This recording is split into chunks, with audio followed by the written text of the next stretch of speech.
A prova de bala. Olá, sejam todos muito bem-vindos ao A Prova de Bala de hoje. Eu sou Carla Albuquerque, ao lado de Thiago Pavinato. Vamos trazer o tema educação financeira nas escolas. Bom, gente, infelizmente, a deputada do Rio Grande do Sul, Luciana Genro, do PSOL, trouxe ali falas assim absurdas e lamentáveis quanto à questão da obrigatoriedade da educação financeira nas escolas. Gente, ela chama de ridícula. Chamou de ridícula, Pavinato. Por quê? Porque ela diz o seguinte, que as crianças precisam de dinheiro porque elas passam fome e não de educação financeira. É lamentável promover a ideia que a educação financeira é desnecessária. Mas, infelizmente, também é compreensível o ataque irracional à educação financeira nas escolas, porque ela representa a libertação das pessoas, principalmente com relação ao Estado, né? E a gente vai abordar todo esse tema aqui para vocês. O que você pensa sobre isso? Carla, olha, eu vivo, tratando desse tema sempre. Aqui no meu último livro, Estética da Estupidez, eu discorro sobre justamente isso, como é que se forma um discurso estúpido. E o discurso da Luciana Genro, ele mostra bem como é que você faz o passo a passo de um discurso estúpido. Ela pega um tema que está em votação, que é a educação financeira nas escolas. E ela pega um outro dado da realidade que não tem nada a ver com a questão da educação financeira, que é o problema econômico, financeiro das famílias, das crianças pobres, a maioria das crianças que estão no ensino público. É um problema verdadeiro que essas crianças vêm de famílias pobres? É um problema verdadeiro. É um problema verdadeiro que eles não conseguem chegar ao final do mês com o dinheiro que eles fazem? É um problema verdadeiro. Então eu trago um problema verdadeiro e coloco na questão de um outro problema verdadeiro, mas que eles não se conectam. Não tem absolutamente nenhuma correlação o fato de eu ensinar educação financeira para crianças que vêm de famílias com problemas financeiros. Aí você percebe que esses dois dados da realidade, o problema financeiro e a educação financeira, eles têm o mesmo adjetivo, que é o financeiro, que envolve o dinheiro. Então ela faz uma confusão e faz um discurso absolutamente estúpido. É o que eu chamo de movimentação de balizas que não se encontram, ou seja, não se misturam, é como água e óleo, mas que parecem ser a mesma coisa pelo mesmo adjetivo. Não tem nada a ver eu falar em educação financeira nas escolas e o problema financeiro das famílias, das crianças da escola pública. Por quê? Se eu for colocar o problema financeiro, o pouco salário dessas famílias, para empecilho daquilo que se discute na escola, o que eu posso dizer? Eu vou dizer que eu não posso ensinar matemática, porque o problema financeiro das famílias não está resolvido. Eu posso me insurgir contra a língua portuguesa, porque o problema financeiro não está resolvido. Eu posso fazer um discurso estúpido. Como é que eu quero ensinar a falar corretamente alguém que está preocupado em levar a mão à boca, ou seja, em alguém que está preocupado em se alimentar, né? De que adianta ela saber ênclise, próclise, mesóclise, se ela não tem o que comer? Então, você consegue montar um discurso estúpido com base na pobreza da família, das crianças, para ser contra qualquer projeto, desde educação financeira até a educação de história das minorias ou de história da África, que entrou, aliás, na Lei Brasileira de Diretrizes Educacionais. E eu posso usar, então, a questão da pobreza para me opor a tudo. Então, nesse caso, não tem nada a ver educação financeira com a crise financeira, com o problema financeiro das famílias. Isso é pura estupidez. E aí, mas tem um dado que é muito bom, é que esse projeto de lei, ele foi aprovado, graças a Deus, não é? Então, assim, o que a Luciana Genro defende não teve sucesso. Porque, assim, Pavinato, não existe maneira mais forte de empoderar um povo do que dando educação financeira. Porque quando você ensina educação financeira para as crianças, você ensina educação financeira para as pessoas, e nunca é tarde para ensinar educação financeira, você torna essa pessoa muito poderosa. Por quê? Porque ela vai começar a entender, inclusive, o que o nosso governo está fazendo. Gente, educação financeira, você tem a questão dos impostos. Hoje, a carga tributária que cada brasileiro paga é muito alta. A gente está falando de algo em torno de 33%.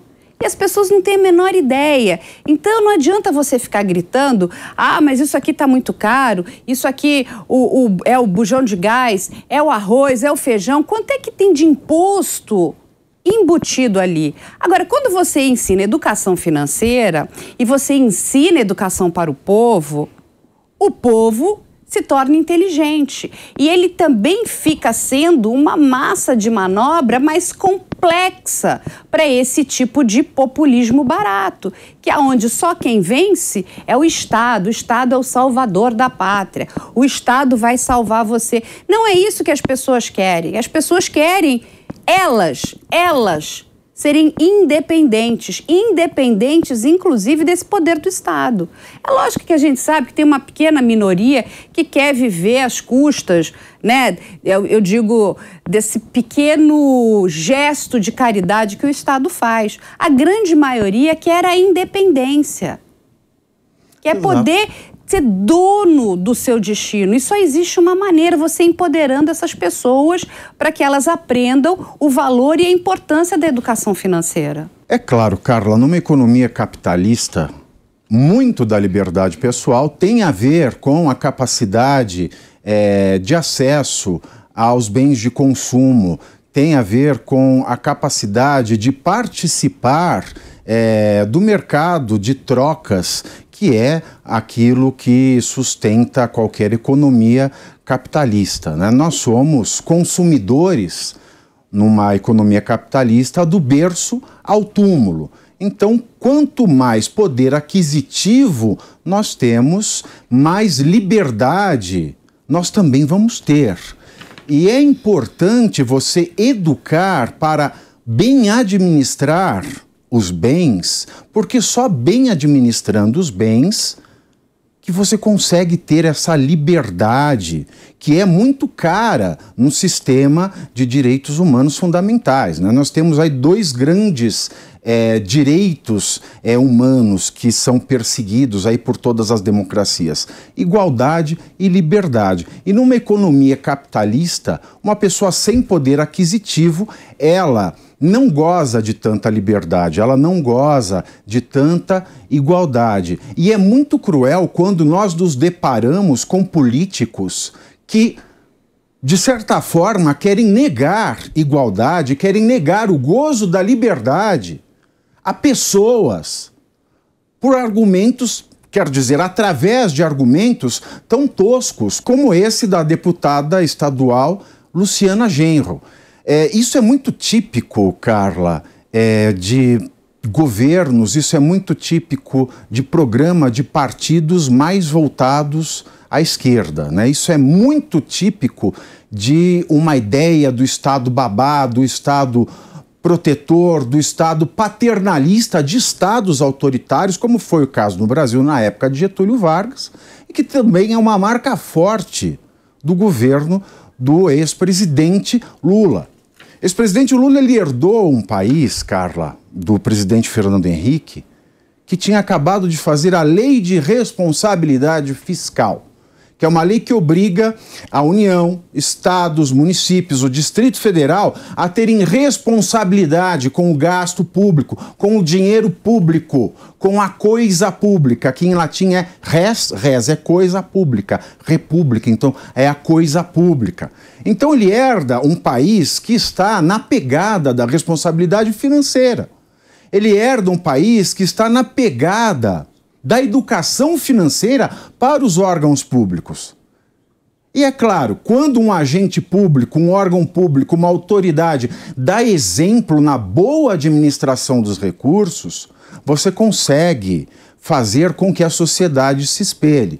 Mas aí nós temos um governo com um outro passo, um outro ritmo, que nos lega, por exemplo, em 2003, no primeiro ano de governo petista, uma lei, por exemplo, que autoriza bancos a fazerem empréstimos consignados de 30%, e isso leva, por exemplo, à dívida, isso leva à falência pessoal. Não existe o Instituto da Falência Pessoal no Brasil, como nos Estados Unidos, mas nós quebramos muitas famílias no Brasil com esse Instituto do empréstimo consignado, porque isso às vezes é feito sem que a pessoa saiba, ela se endivida e sem educação financeira nenhuma, às vezes ela nem sabe que está sendo roubada nos seus proventos. Não, isso, gente, é muito terrível.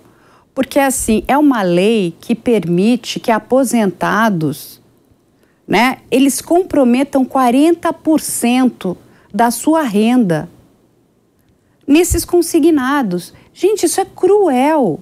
É cruel. É cruel. Mas por que isso acontece? Porque são pessoas que não tiveram educação financeira. Porque empréstimo é uma forca. E é o que, na maioria das vezes, pessoas como essa deputada dizem que isso aí é o futuro. Não, vamos se endividar. Gente, se endividar, não. Cartão de crédito só é bom se você pode pagar a fatura no final do mês. Se você não pode pagar a fatura no final do mês, é o pior negócio que você pode fazer. É o pior negócio, porque você vai estar trabalhando em cima de juros sobre juros. Você começa com 100, no final do ano você já está devendo 1.000. E assim, é uma corda que você não tem como sair daquela dinâmica maquiavélica. Exato. E é muito triste. Porque as pessoas não sabem, as pessoas não entendem, as pessoas não conhecem. É como deixar o dinheiro na caderneta de poupança. É o pior investimento que uma pessoa pode fazer. Hoje os bancos, eu conversei com várias diretoras de grandes bancos, me contaram que hoje eles já têm uma carteira, né? Porque antigamente para você investir, você precisaria ter muito dinheiro. Hoje isso não é mais uma verdade. Se você tiver R$1, você já pode investir. Mas para que você possa investir, você precisa ter noções básicas de educação financeira. Senão, você não vai conseguir nem entrar ali dentro daquele jogo. Então, olha só, existe uma oportunidade, mas aí tem uma deputada que é contra isso. E se você entra nesse jogo, você ainda corre o risco de ser roubado. Exatamente. Se você não tem essa educação. Exatamente. Aí o que acontece? Porque quando você ensina, né, uma criança na escola, um adolescente, ele é um vetor propagador daquilo. Ele vai ajudar essas famílias. E não existe outra maneira de você sair da miséria se não for através da educação. E educação formal. A gente precisa de educação. É como o professor falou aqui, o Thiago é professor também, né? Então, assim, educação é a língua portuguesa, é a educação financeira, é você ter noções, né, do direito. Claro, isso é muito importante. Porque as pessoas, elas são todo o tempo enganadas. Aí vem esse discurso demagógico, barato, furado. Não, para que educação financeira se a pessoa está passando fome? É o que ele falou, é um discurso estúpido. E uma coisa, ela não exclui a outra. Não exclui a outra, ela está passando... Como é que ela deixa de passar fome? É melhorando essa questão educacional dela. Conversando com essas mesmas diretoras que fazem um trabalho bem interessante em comunidades carentes, né, aqui da região de São Paulo, aqui na região de Paraisópolis e outros locais, todas elas me afirmaram. Elas chegam lá, a primeira coisa, elas fazem um grande trabalho com essas mulheres de ensinar, né? Até o seguinte, olha, eu faço aqui, eu faço bolo, eu faço um salgado, o que eu preciso fazer para melhorar, né? E ter um lucro, porque eu só pago conta, eu não consigo, né? Chegar ali num turning point ali, né? E elas ensinam. E elas são de uma gratidão e todas essas mulheres são unânimes. Por favor, ensina meu filho também, ensina minha filha, porque se eles se entenderem, eles vão me ajudar. Olha só, as pessoas estão implorando por educação. E essa pessoa com essa cabeça, que eu não consigo entender o que tem ali, o Tico briga com o Teco e fica numa coisa revoltada. Olha, Carla, ou é burrice ou é muita má fé, muita maldade.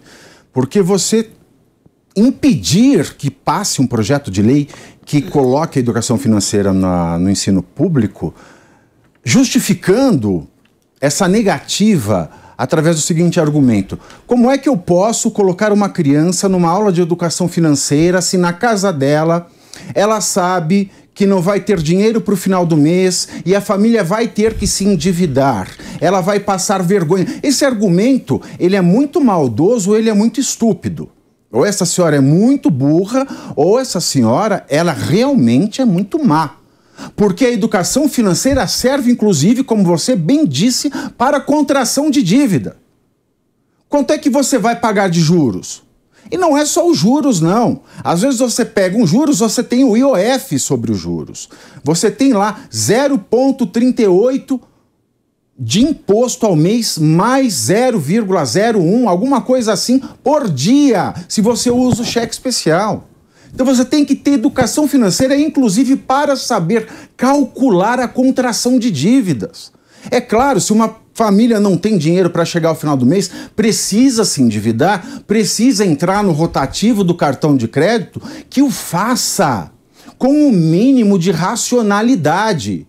E não da maneira como é feito hoje. Elas entram em dívidas que elas não entendem a incidência tributária, que elas não sabem fazer o cálculo de juros compostos, de juros sobre juros, elas não sabem fazer uma estimativa do tamanho daquele rombo no final do mês seguinte, ou no final do ano, ou no final de algum tempo. Elas não sabem como aplicar o dinheiro, elas não sabem o que escolher no mês. Se eu posso comprar uma calça jeans de R$300, ou se é melhor eu comprar uma calça jeans mais barata, eu posso falar não, o dinheiro vai entrar no mês que vem, eu sou liberal, eu faço bolo, eu preciso fazer um cálculo para ter uma reserva em casa para o mês que eu não vendo tanto. Então a educação financeira, ela é importante para tudo. Ela é tão importante, Carla, que a Base Nacional Curricular, ela prevê, a Base Nacional Curricular Brasileira prevê que a educação financeira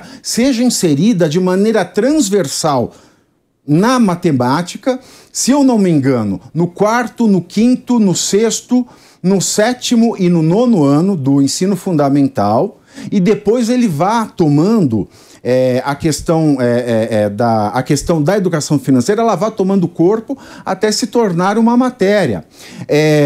A lei brasileira de diretrizes educacionais, que é uma lei de 96, ela não fala em educação financeira, mas já existem tem um projeto de lei de 2011, 2012, 2014, 2015 tem 2, 2016, 2017, 2019, 2020, 2021. Eu tenho 11 projetos de lei que visam a inserir a educação financeira no Plano Nacional de Diretrizes Educacionais. 11 projetos. O que me intriga, Carla, também, é que nesses anos todos ninguém parou para se debruçar em um. Vai entrando deputado novo, vai fazendo projeto novo, em vez de se concentrar em aprovar. Veja, desde 2011... 2010, eu tenho aí 12 anos de projetos que não andam da educação financeira para ela entrar na base curricular nacional, para ela entrar no plano, para ela entrar na lei, para isso ser lei. E nos estados brasileiros, nós já temos o exemplo daqui, do estado de São Paulo, que aprovou a educação financeira em 2017. Nós temos Roraima, que aprovou em 2021, no ano passado, e agora, no mês passado, neste ano de 2022, o estado do Rio Grande do Sul, para a infelicidade de Luciana Genro, aprovou também a educação financeira. E cabe fazer um último comentário aqui. A educação brasileira ela é dividida da seguinte maneira: os municípios são responsáveis pelo ensino infantil, que é a pré-escola, a creche, a pré-escola e o ensino fundamental.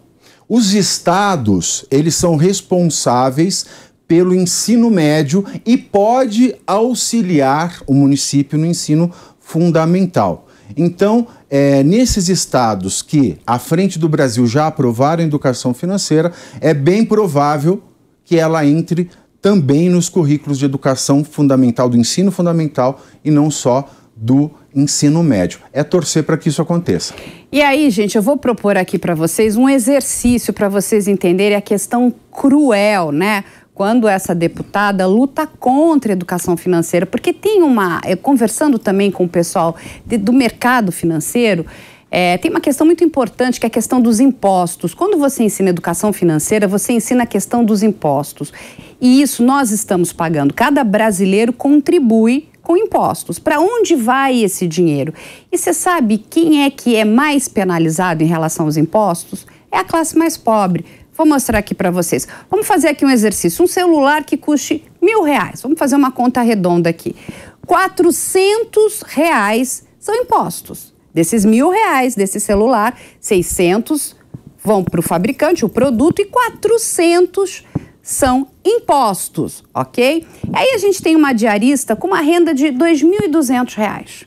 E a gente tem um gerente com uma renda de R$16.500. Sabe o que acontece? 18% da renda da diarista está comprometida com a compra desse celular. E 2,5% da renda do gerente. Olha a diferença, olha quanto que a pessoa mais pobre, mais vulnerável, compromete da sua renda, ok? Os tributos do celular pesam 7 vezes mais na renda da diarista em comparação com o peso da renda do gerente. Ou seja, quando você ensina educação financeira, você está educando o povo. O povo quer saber o que está sendo feito com esse dinheiro, porque olha só, uma pessoa que ela tem o direito de comprar um celular, não tem? Ela tem o direito. Para ela é importante. Olha o que isso impacta na renda dela. Porque isso é uma questão, só vou passar para você, muito grande, né? E quando a gente... E aonde é que esse dinheiro é usado? É só para lembrar que não é para ficar no celular também, não. Mutatis mutandis, no tomate o impacto é o mesmo, na batata, no frango. Ou seja, proporcionalmente, nos itens básicos é o mesmo impacto. E aí o que acontece? Para onde vai esse dinheiro? Não é? 40% dele vai para pagar funcionalismo público. E aí o que acontece, né? Esses partidos, eles querem, não é? Um Estado gigante. E é assim, me lembra aquele bichinho, o Tamagotchi, né? Ele vai crescendo, você tem que jogar mais comida ali, porque senão ele fica desesperado e vai morrer, né? Então é o seguinte, é cruel quando a gente vê o tamanho do Estado brasileiro, a quantidade de impostos, a nossa carga tributária é altíssima. E qual é o retorno disso para a população brasileira? É muito pouco, é baixíssimo. E quando a gente vai pensando nessas classes mais pobres, mais vulneráveis, é praticamente nada. É praticamente nada, porque se você consegue ter um bom salário, você paga escola particular, você paga previdência privada, você paga seguro de saúde. Mas e quem não pode pagar? Tem que viver o quê? Às custas, de novo, do Estado, que fica com aquela conversa, né, para boi dormir, de que vai fazer, vai acontecer, mas você está naquela vulnerabilidade. Quanto mais vulnerável você for, quanto mais você deixar na mão do Estado a decisão da sua vida, infelizmente, meu querido, você está destinado ao fracasso, não só financeiro, ao seu fracasso pessoal. É uma forma de servidão, não é? A gente tem aí na história a escravidão, que são as pessoas, que não são pessoas, né? São humanos, que são coisas, objetos de propriedade de outras pessoas. E nós temos também os servos, que são aqueles que são pessoas, não são objeto de propriedade, mas que eles vivem na dependência do senhor. Ou seja, eles ganham um dinheiro que eles não conseguem pagar a comida e a habitação que o senhor lhes dá. Então é um sistema de servidão que existe com essas pessoas.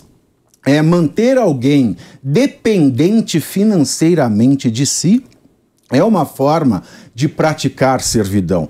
E essa é uma política que foi adotada com bastante eficácia no Brasil. Aliás, o endividamento da família brasileira, Carla, especialmente as famílias mais pobres, e é isso que é mais cruel, são sempre as famílias mais pobres. Não são famílias ricas, não são famílias de classe média, são as famílias mais pobres. Em 2013, 2014...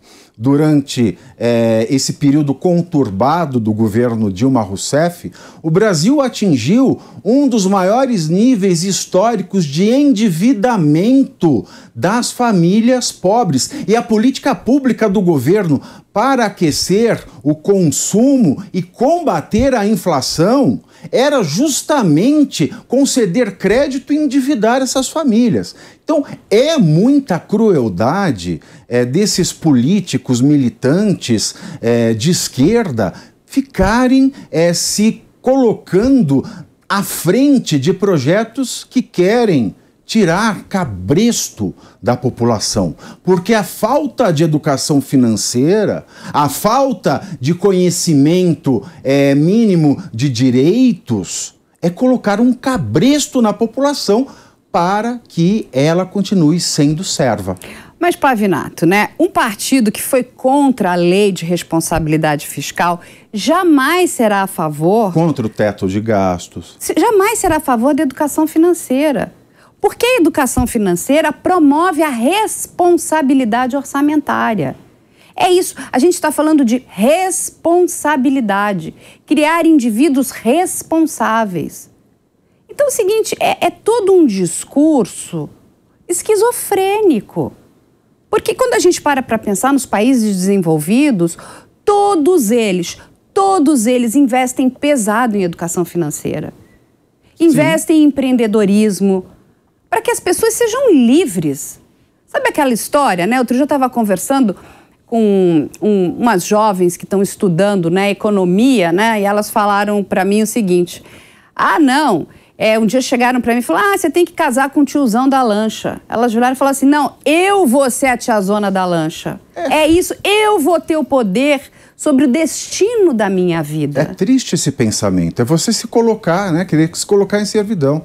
Veja, Suécia, Finlândia, Canadá e Israel são países paradigmas da educação financeira.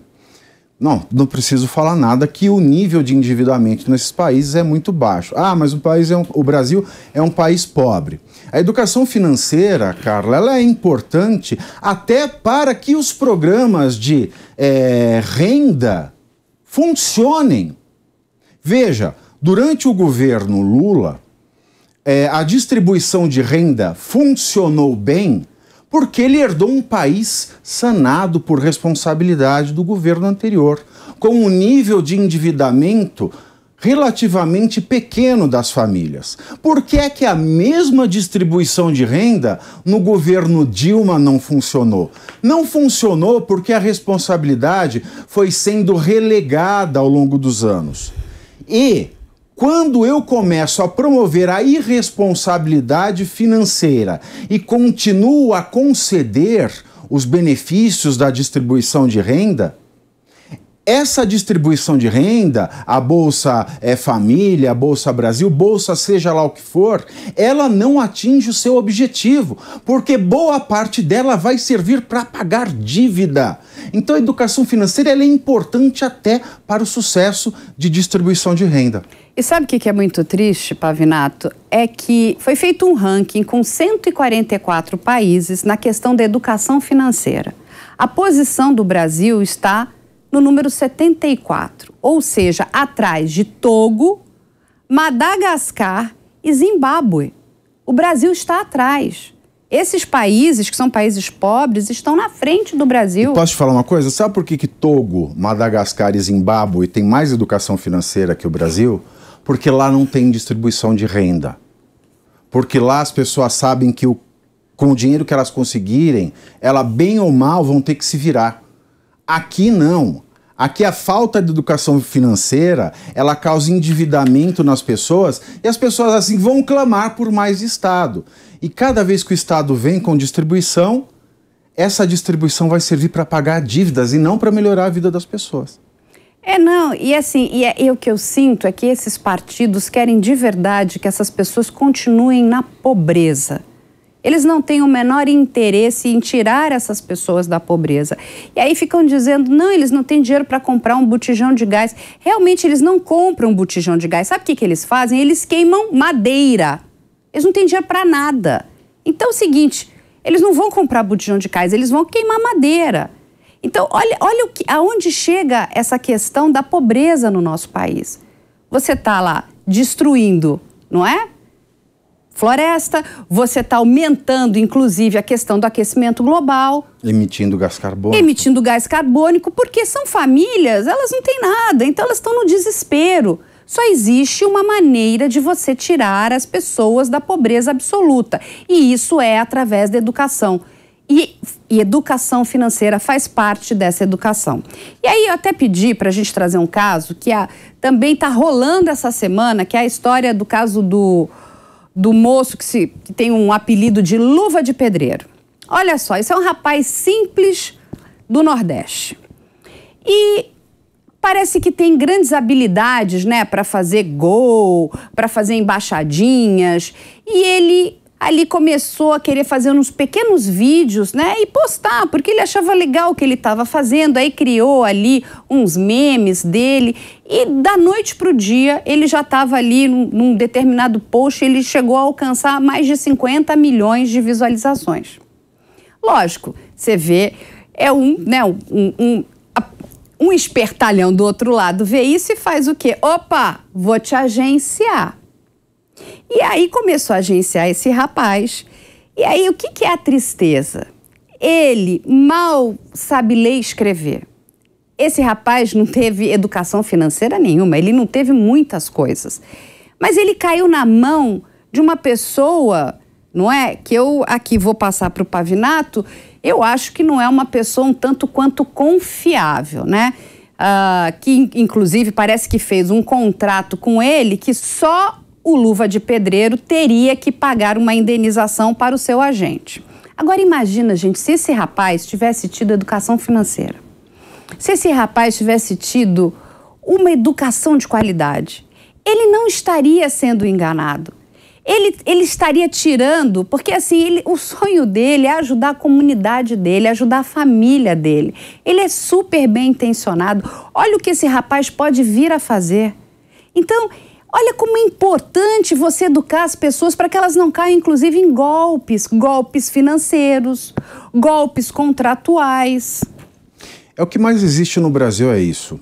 A falta de noção, eu não digo nem conhecimento, Carla, noção jurídica e noção financeira, elas ocasionam esse vale de lágrimas que as pessoas vivem constantemente. O caso do Luva de Pedreiro é um caso típico de uma pessoa sem conhecimento, sem noção jurídica nenhuma e sem noção financeira nenhuma, que assina um contrato leonino. O que é contrato leonino? Contrato leonino é aquele contrato que te faz mal. Como é que eu sei que eu tenho um contrato leonino? Um contrato, ele deve ter um equilíbrio entre as partes. Nesse caso, ele deveria, ao falar de penalidades, ao falar de multas, eu deveria ter multas equivalentes tanto para o empresário quanto para o Luva de Pedreiro. Quando isso não existe, o contrato é leonino e ele pode ser anulado pela justiça. E veja, ele foi prejudicado por esse espertalhão, ele tem sido prejudicado financeiramente por este espertalhão e também pela justiça brasileira. Porque a justiça está discutindo o pagamento de multa rescisória, o pagamento de percentual de proventos a um espertalhão, ao invés de analisar a teoria geral do contrato e dizer que aquilo é um contrato leonino. Então são duas coisas, é fogo e gasolina.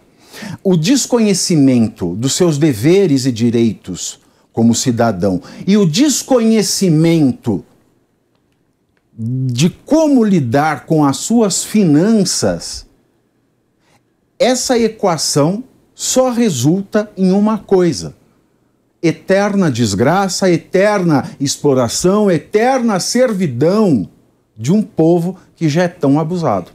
Não, gente, é assim, quando a gente para pensar, né, que o acúmulo de capital das famílias, quando elas conseguem fazer isso, elas investem na educação dos filhos. E educação não é gasto, é investimento. Cada centavo que você colocar na educação do seu filho, você está investindo no seu filho, você está investindo em melhor qualidade de vida para ele e, consequentemente, para a sua família também. Porque esse rapazinho, essa mocinha, ele aprende e cria um círculo virtuoso. Porque hoje o que essas famílias vivem é um círculo vicioso. É cruel, é cruel. Eu não me canso de dizer que é de uma crueldade não ensinar às crianças a importância da educação financeira. E não vem dizer para mim, de novo, né, a senhora Luciana Genro, que isso ali ela está preocupada porque aquelas crianças não têm o que comer. Isso é preocupante demais. Cada criança deve ter o direito a uma alimentação correta.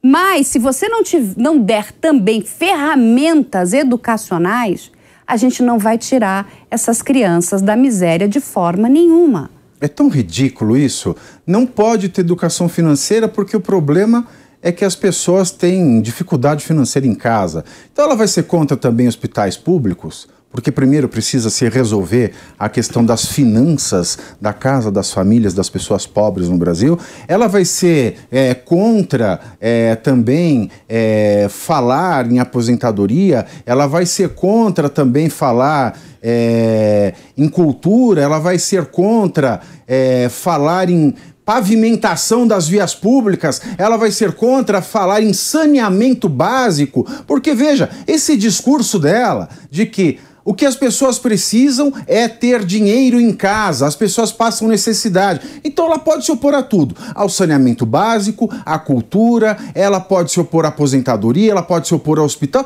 a basicamente tudo. A estupidez ela é tamanha nesse caso que só poderia vir de uma pessoa que milita nesse espectro da política que, infelizmente, mantém o povo sempre como joguete e dá um certo dinheiro, distribui uma certa renda sem ensinar a esse mesmo povo a usar essa renda. E ele usa essa renda para cada vez mais se afogar e cada vez mais necessitar desses falsos salvadores da pátria. O Antônio Hermílio de Moraes, ele tinha uma frase ótima, né? Esse pessoal, eles tiram dinheiro dos ricos, eles enganam os pobres e não fazem nada por ninguém. Não, exatamente, porque quando ela nega a educação financeira, ela nega a necessidade de você poupar, inclusive. Você precisa ser responsável com o dinheiro e a gente precisa ensinar isso para as famílias, a gente precisa ensinar isso para as pessoas, não é? A gente precisa ajudar as pessoas a empreender. O Brasil vive um problema seríssimo de desemprego. É cruel. Então, quando você ensina educação financeira, inclusive você está dando base para o empreendedorismo. Você está dando uma oportunidade para aquela pessoa, para aquele pai ou para aquela mãe que perdeu o emprego e não consegue uma recolocação no mercado, de ter uma renda. E vamos lembrar que essas pessoas, quando empreendem, pagam impostos, né? Diretos e indiretos. Ou seja, o que ela propõe, o que esse partido propõe, é muito desnecessário. Nós não precisamos de políticos com essa voz.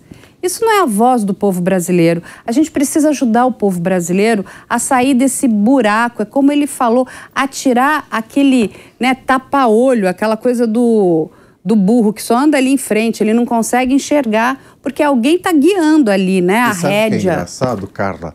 Eles são tão contra armas de fogo dentro de casa e eles incentivam uma arma muito mais letal que o revólver, que é o cartão de crédito para essas pessoas. Então, são coisas que não casam, não combinam. E aí, Pavinato, eu vou trazer aqui de volta esse tema, né, do empréstimo consignado, porque isso é um dos grandes problemas na questão aí da educação financeira. Porque a gente precisa de educação financeira não só nas escolas, a gente precisa trazer educação financeira para todas as idades. Quando a gente pega um aposentado, a não ser, né, que você seja um aposentado do Estado, que você vai ganhar, né, o que você já recebia de salário, porque a grande maioria dos brasileiros vai ganhar muito menos, mesmo ele pagando aquele teto máximo. O que acontece? A primeira coisa, a pessoa está se aposentando, já vem um banco oferecendo um monte de absurdos para aquela pessoa, para que aquela pessoa fique endividada. Ou seja, ela já está mais velha, ela está cansada, ela não entende quase nada. Eles são, na verdade, eles são vítimas muito fáceis, né, de serem abordadas, presas mesmo. Porque o número de golpes no Brasil é muito alto, especialmente nessa questão do empréstimo consignado. Quantos aposentados no Brasil que muitos não sabem ler e escrever, e a educação financeira, então, ela está muito mais distante deles, sequer percebem que são vítimas de golpes, de empréstimos consignados, de valores que nunca receberam e que são descontados todo mês da sua aposentadoria, às vezes em valores pequenos, e eles sequer percebem. A gente alimenta, inclusive, uma máfia, a gente alimenta um esquema de golpes bilionário. Por quê? Porque as pessoas não têm educação financeira. No caso dos aposentados, o Estatuto do Idoso ainda manda que os bancos tenham cuidados especiais para tratar com idosos. Mas ninguém tem, ninguém explica os juros, ninguém explica o tributo sobre juros, ninguém explica se pode ou não pode aceitar, ninguém explica que um não é não. Então, isso vai se alimentando. Eu posso ter sempre uma lei obrigando que tenha um cuidado especial com idoso, cuidado especial com criança, mas as pessoas que são obrigadas a ter esse cuidado especial podem não cumprir a lei. Se todas elas tivessem educação financeira, mesmo que esses agentes não cumpram a lei do cuidado especial, dificilmente eles seriam enganados. Não, é assim, e eu acho que a gente tem aqui que bater nessa tecla, né? Dessa questão a militância pensando por você. Gente, não deixa ninguém pensar por você. Você precisa pensar por si próprio. Quando você perde essa capacidade de pensar e deixa que alguém pense por você, de novo você também se torna uma vítima.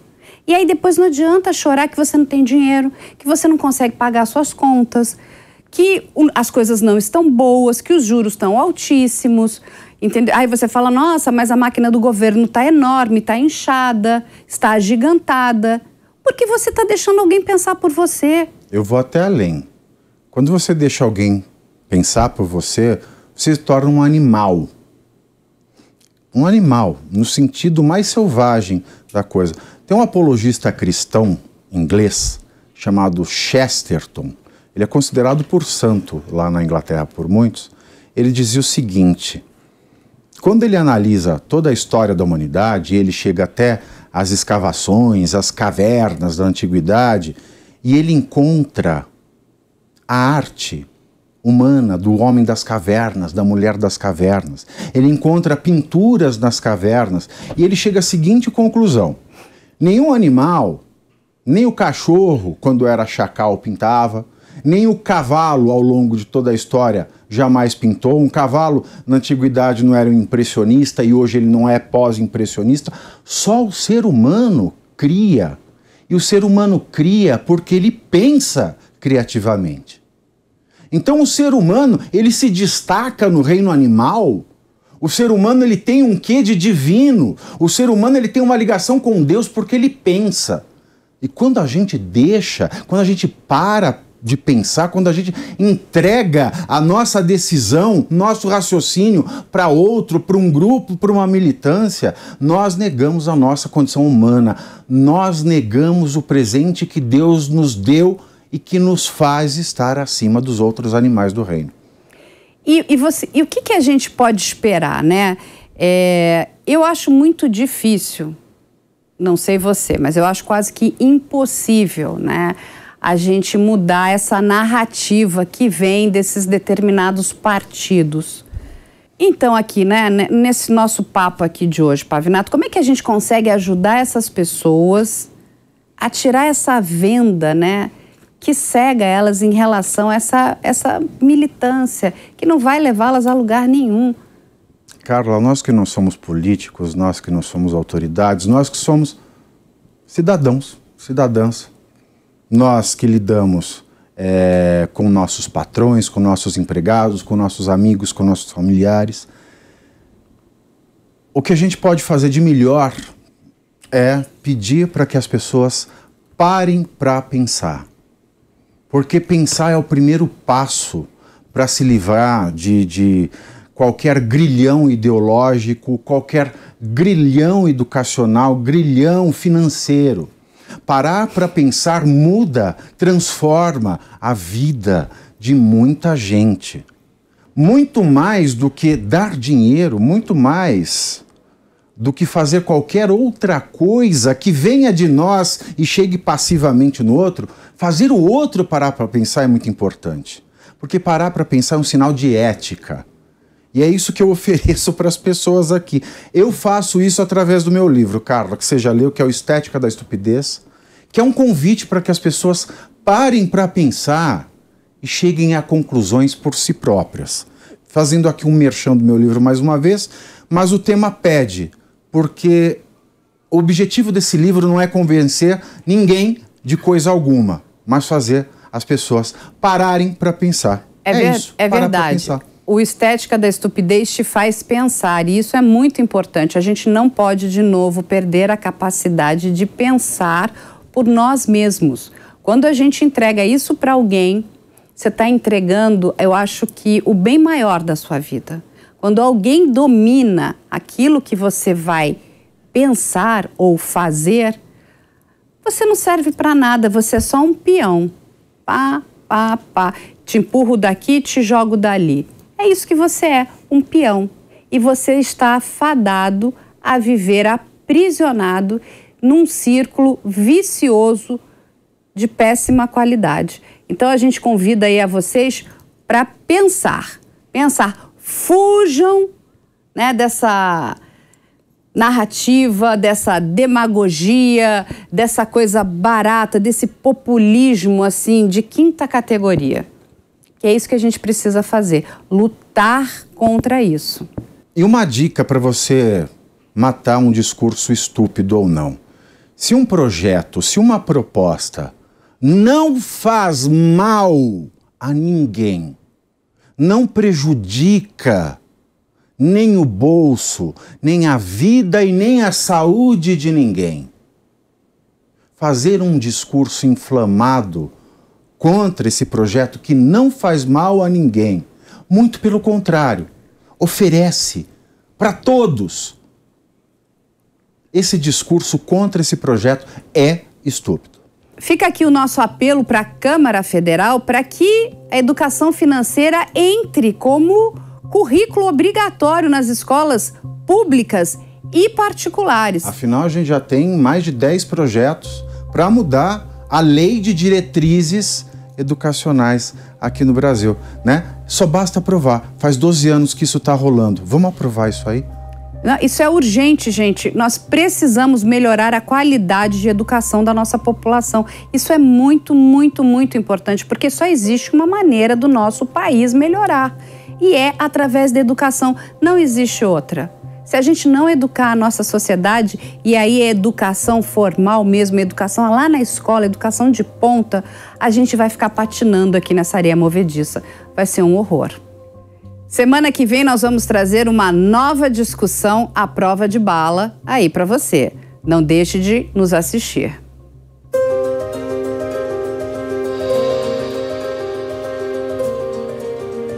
À prova de bala. A opinião dos nossos comentaristas não reflete necessariamente a opinião do Grupo Jovem Pan de Comunicação. Realização Jovem Pan News.